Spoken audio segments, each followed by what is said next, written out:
What's going on, ladies and gentlemen, and welcome back to another episode of MavAttack. Now, if you don't know what video yo ass just clicked on, this is my in-depth Destiny review, and basically Destiny has been the talk of the town since it was announced back in February 2013, and people have been hyped.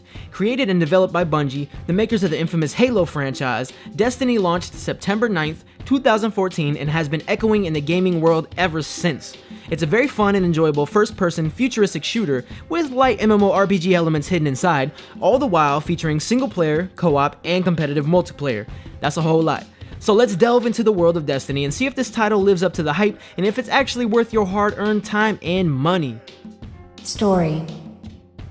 Shortly after present day, a gigantic being known as the Traveler ignited a golden age of technology and exploration for humanity. With the assistance of the Traveler and its technology, humanity tripled its lifespan and expanded its civilization beyond Earth and throughout the solar system. The Golden Age lasted for centuries, but civilization soon fell victim to a cataclysm known as the Collapse.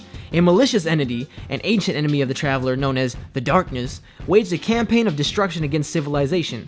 Forced to withdraw to Earth, the Traveler made its final stand, where it sacrificed itself to save the remnants of humanity. The Traveler is now silent and dormant, while those who survived united to build a city beneath it, establishing the last bit of civilization in the solar system. A powerful defense aura remains projected around the city by the Traveler. You play as one of an army of warriors known as Guardians that call the city home. Guardians have harnessed the Traveler's energy to create powerful abilities that allow them powerful attacks, counters, and mobility. You start off creating your own Guardian by selecting one of three classes, the Titan, Hunter, or Warlock, who have their own unique skills and abilities.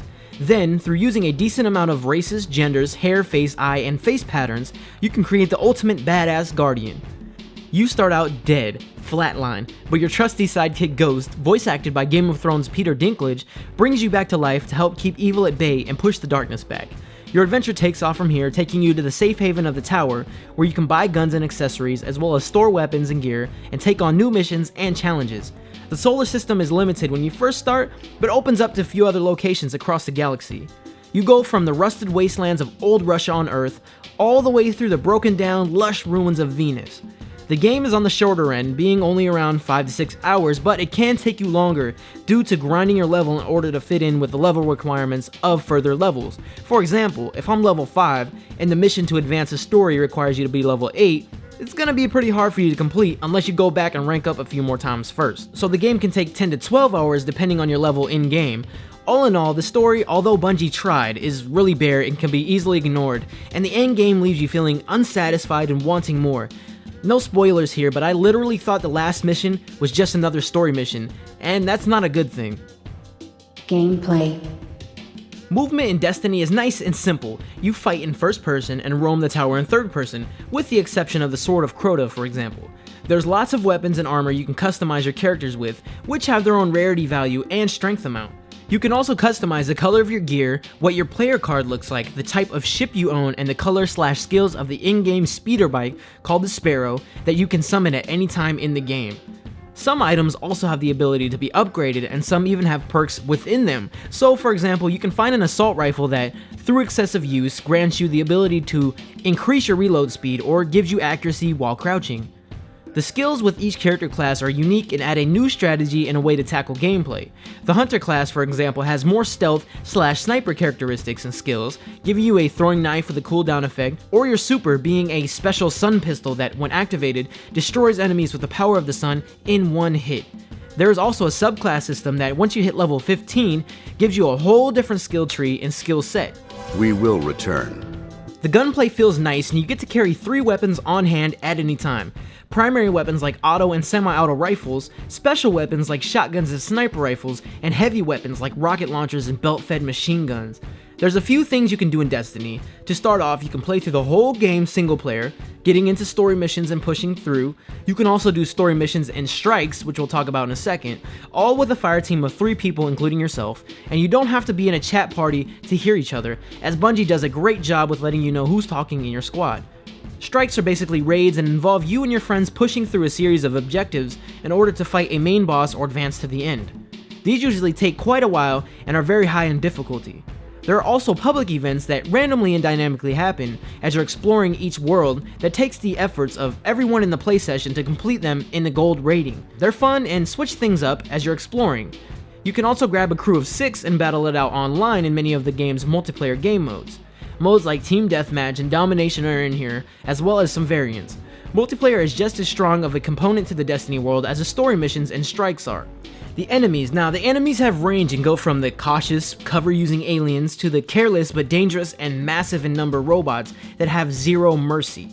In each of the enemy types, Vex, Hive, Fallen, etc., there's also variations of enemies. The Vex have the Minotaur, for example, that walks to you until you enrage it, which then charges at you relentlessly, trying to kill you. The Hive have ogres who are just as terrifying as they sound. For real though, they be having my booty hole in my stomach. The enemy change really makes you switch up your playstyle and makes you think. The enemy AI reacts interesting as well. What I mean by this is if you're shooting at enemies in one location and move to another, they'll all continue to focus on the last place they saw you. It's a cool feature and makes them feel like more than dead brain enemy AI assholes. With all of the game modes, customizing, and seamless controls, Destiny gameplay is very fun and very enjoyable. Things I liked.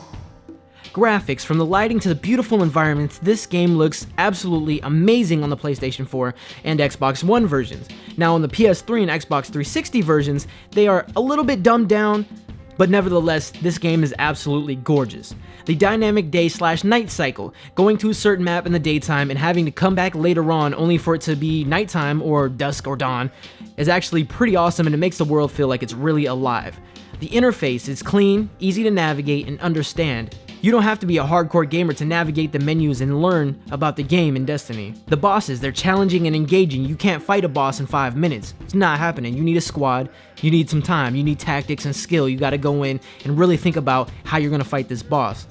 The social aspect, the world felt alive and thriving with people following their own quests and pathways in the tower and around different maps. There was a time where I would be fighting somebody, fighting a group of enemies, and a man would come out of nowhere and help me and save me, and that makes the world feel alive. Now, I don't know what his agenda was. Maybe he was on a quest, the same quest as me, or maybe he was just flying by, but the simple fact that people can come and help you at any time, and there's always people in this world. It's always online, so it's always dynamic, and there's always people here living and breathing, and it makes the world feel alive. The sound score, the music is beautiful and cinematic. It has the high, bright, angelic music, the successful music, but then it also has the dungeon crawler, scary, thriller type music to it. If you try and play straight through the game, you're gonna have some issues. If your level isn't on par with the requirement, get ready for some long, grueling battles. Very tough battles, actually. Not easy to run through on solo or with a group, and I just absolutely love that aspect about the game.